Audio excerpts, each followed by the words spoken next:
اللہ الرحمن الرحیم۔ السلام علیکم ناظرین، آپ دیکھ رہے ہیں پروگرام کڑوی بات اور میں ہوں ذوالفقار ویر۔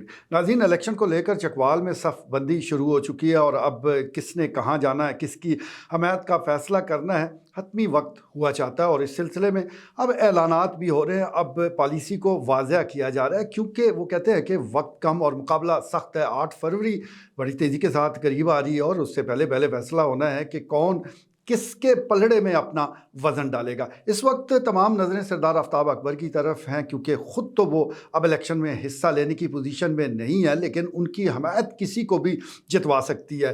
حلقہ NA58 کے حوالے سے تو ہم پہلے ہی گزارش کر چکے ہیں کہ ان کے پاس آپشن تو بہت ساری ہیں، لیکن جو ان کا جھکاؤ نظر آتا ہے، ان کے گروپ کا جھکاؤ نظر آتا ہے، وہ چودھری ایاز امیر کی طرف سے، ان کے گروپ کے لوگ چودھری ایاز امیر کے ساتھ چل رہے ہیں۔ لیکن اس سلسلے میں وہی بات سیاستدانوں والی ہوتی ہے کہ وہ پھر بھی انتظار کرتے ہیں، دیکھتے ہیں، نجی محفلوں میں کھل کر گفتگو کر لیتے ہیں، لیکن باضابطہ بیان جاری کرنا پڑے تو یہی بیان سامنے آتا ہے کہ مشاورت کا عمل جاری ہے، دوستوں سے بات ہو رہی ہے۔ جہاں تک حلقہ PP20 کا تعلق ہے تو یہاں پر سردار آفتاب اکبر کے لیے فیصلہ ذرا مشکل ہے کیونکہ ان کی چودھری سلطان حیدر علی خان کے ساتھ بڑی قریبی رشتہ داری بھی ہے۔ اب وہ دیکھتے ہیں کہ وہ اپنے سیاسی فائدے کو مد نظر رکھتے ہیں یا رشتہ داری کو نبھاتے ہیں۔ بس چند گھنٹے ہیں، پتہ چل جائے گا کہ وہ کس کو سپورٹ دینے والے ہیں۔ لیکن جس طرح میں نے حلقہ 58 کی بات کی ہے تو یہاں پر تو ان کی پالیسی بڑی واضح نظر آ رہی ہے۔ اس کے ساتھ ساتھ اگر ہم دیکھیں تو اس وقت جو الیکشن کمپین ہے وہ ذرا سست روی کا شکار ہے۔ پاکستان مسلم لیگ نون کے جو امیدوار ہیں وہ تو بڑے کھلے ڈھلے انداز سے آگے بڑھ رہے ہیں، کارنر میٹنگ بھی ہو رہی ہیں۔ خاص طور پر میں چودھری سلطان حیدر علی خان کا ذکر کرنا چاہوں گا کہ وہ بڑی تیزی کے ساتھ آگے بڑھتے نظر آ رہے ہیں، مختلف وارڈز میں اجتماعات سے خطاب بھی کر رہے ہیں اور اس کے ساتھ ساتھ ان کی رہائش گاہ پر بھی متعدد اجتماعات ہو چکے ہیں۔ لیکن دیگر جو امیدواران ہیں وہ ذرا سست روی کا شکار ہے، خاص طور پر سابقہ جو تحریک انصاف کے امیدوار ہیں، اب ان کو سابقہ ہی کہا جا سکتا ہے، کیا کیا جائے، یہ بھی قانونی مجبوری ہے۔ لیکن جو آزاد امیدوار جو ایک پینل کی شکل میں اب موجود ہیں، چودھری ایاز امیر، وہ اپنی انتخابی مہم کو کسی نہ کسی صورت وہ آگے بڑھانے کی کوشش کر رہے ہیں، لوگوں سے بھی مل رہے ہیں۔ لیکن چودھری علی ناصر بھٹی اور راجہ طارق افضل کالس ابھی تک وہ فارم میں نہیں آ سکے، وہ شاید ابھی اس صدمے سے ہی باہر نہیں نکلے کہ ان کا انتخابی نشان چھن چکا ہے، اس لیے وہ پوری طرح آگے بڑھتے نظر نہیں آ رہے۔ لیکن چلے آگے جیسے جیسے وقت گزرے گا انتخابی مہم میں تیزی آتی جائے گی۔ کہا جا رہا ہے کہ اس وقت ضلع چکوال میں خاص طور پر، اور ویسے بالعموم پورے پاکستان کی بات کی جائے، لیکن ضلع چکوال سمیت جو نوجوان ووٹر ہے وہ بڑا اہم کردار ادا کرے گا۔ جہاں تک ضلع چکوال کا تعلق ہے تو 2 قومی اور 4 صوبائی اسمبلی کی نشستوں پر تقریباً 2.25 لاکھ نئے ووٹرز کا اضافہ ہوا ہے۔ یہ نوجوان ہیں، کس کے پلڑے میں اپنا وزن ڈالتے ہیں، یہ بڑی اہمیت کا حامل ہے۔ نوجوان ووٹرز کی جب بھی بات آتی ہے تو نظریں تحریک انصاف کی طرف جاتی ہیں، لیکن ایسا ضروری نہیں ہے۔ ہم اپنے ضلع کی بات کر لیتے ہیں، یہاں پر ملک شہر یار امان موجود ہیں، نوجوان ہیں، اور اس سے بھی زیادہ متحرک رہنما چودھری سلطان حیدر علی خان ہیں۔ اور گزشتہ دنوں ہم نے دیکھا ہے کہ جب وہ کاغذات نامزدگی جمع کروانے گئے تو بڑی تعداد میں نوجوان ان کے ساتھ تھے، اور اب بھی ان کی انتخابی مہم کو، چاہے سوشل میڈیا ہے، پرنٹ میڈیا ہے، الیکٹرانک میڈیا ہے، وہاں پر یہ نوجوان ہی ان کی انتخابی مہم کو چلا رہے ہیں۔ اور یہ خود بھی کیونکہ نوجوان ہیں اس لیے ان نوجوانوں کے پسندیدہ ہے، تو ضروری نہیں کہ ہر نوجوان پاکستان تحریک انصاف ہی کا ووٹر ہو۔ ہاں، آپ یہ ضرور کہہ سکتے ہیں کہ اکثر لوگوں کا، اکثر نوجوانوں کا جھکاؤ ضرور ہو سکتا ہے، اور اس کی بڑی وجہ یہ ہے کہ جہاں جہاں سمارٹ فون پہنچا ہے، جہاں جہاں جو ڈیجیٹل میڈیا ہے، جو الیکٹرانکس گیجٹس ہیں، یہ جہاں جہاں پہنچے ہیں وہاں پر سوشل میڈیا کے ذریعے پاکستان تحریک انصاف کا جو پیغام ہے وہ بھرپور انداز سے پہنچا ہے، اس لیے نوجوان اس پیغام سے متاثر ضرور ہے۔ لیکن پھر بھی سارے نہیں، نون لیگ کی طرف بھی بہت سارے نوجوان جھکاؤ رکھتے ہیں، ان کو ووٹ دینا وہ چاہتے ہیں۔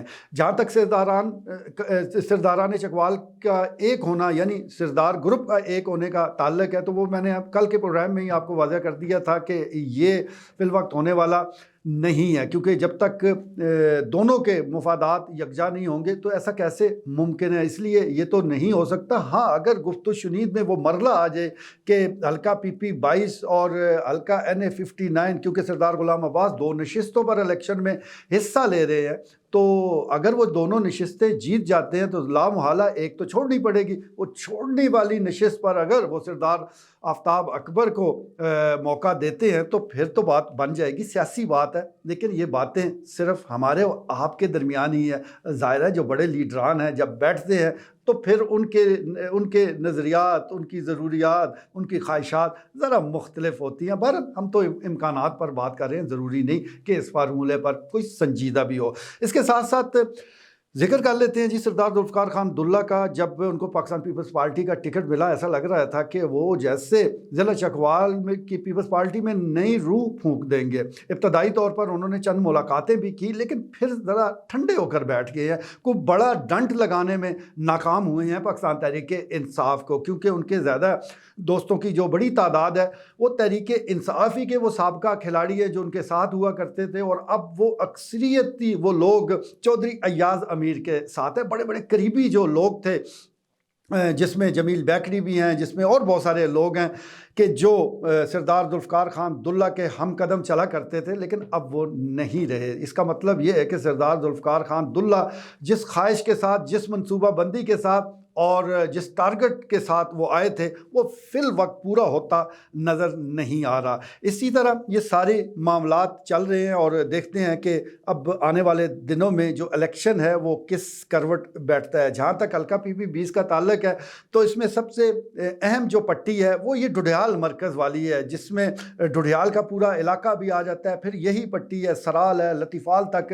یہ سارے گاؤں وہ اس حلقے کی ہار اور جیت میں بڑا اہم کردار ادا کرتے ہیں. یہی وجہ ہے کہ یہاں پر ہی زیادہ زور ڈالا جا رہا ہے. یہیں سے چودھری اعجاز فرد جو کہ سابق MP ہیں وہ بھی خواہش مند تھے الیکشن لڑنے کے, لیکن جیسے ہی ٹکٹوں کی تقسیم کے حوالے سے اعلانات سامنے آئے پھر بلے کا نشان چھن گیا, تو وہ اس وقت خاموش ہو چکے ہیں. اور اس وقت خاموشی کے عالم میں ہی ان کی طرف سے جو کہا جا رہا ہے, جو بیانات مختلف سوشل میڈیا کے ذریعے سامنے آ رہے ہیں کہ وہ پاکستان تحریک انصاف کے جو امیدواران ہیں جس میں چودھری ایاز امیر ہیں اور دیگر لوگ ہیں ان کو سپورٹ کریں گے. لیکن میں پھر وہی بات کہہ رہا ہوں کہ یہ پورا ایک گروپ ہے. جس سردار آفتاب اکبر موجود ہے, چودھری ایاز فرت ہے, اس کے ساتھ ساتھ لطیفال گروپ ہے, پھر ڈڈھیال مرکز کے رہنما خورشید بیگ ہیں اور دیگر اور لوگ ہیں. یہ مشترکہ جب فیصلہ کریں گے تو اس کے بعد وہ باضابطہ بیان بھی جاری کریں گے, میڈیا کے سامنے بھی آئیں گے اور اپنی بات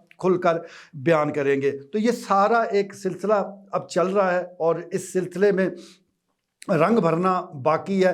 انتخابی مہم جو ہے وہ فی الوقت سست روی کا شکار ہے. ایک طرف تیزی ہے, ایک طرف سست روی ہے.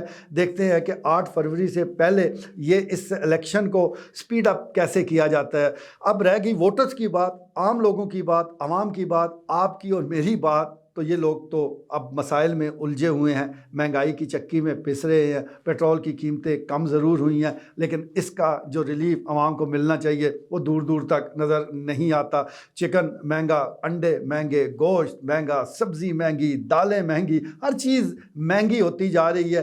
اس کو جب تک کنٹرول نہیں کیا جائے گا اس وقت تک عوام کو کیسے چین آ سکتا ہے. عوام سردیوں میں سوئی گیس کے بل کو لے کر پریشان رہتے ہیں, گرمیاں آتی ہیں تو انہیں بجلی کے بل کی فکر پڑی رہتی ہے. بس یہی انہی فکروں میں شب و روز گزر رہے ہیں. اور ایک طرف وہ لوگ ہیں کہ جن کے مسائل ختم ہونے کا نام نہیں لیتے اور دوسری طرف وہ لوگ ہیں جن کے وسائل ختم ہونے کا نام نہیں لیتے. کاش میانہ روی آ جائے, کاش یہ دولت کی جو تقسیم ہے یہ تمام طبقات میں کسی نہ کسی حد تک توازن کا معاملہ ہو جائے, کسی نہ کسی حد تک, تو پھر یہ ملک اس کو تیزی سے آگے بڑھنے سے کوئی نہیں روک سکتا. آج کے لیے اتنا ہی, اجازت دیجیے, اللہ نے کے بعد.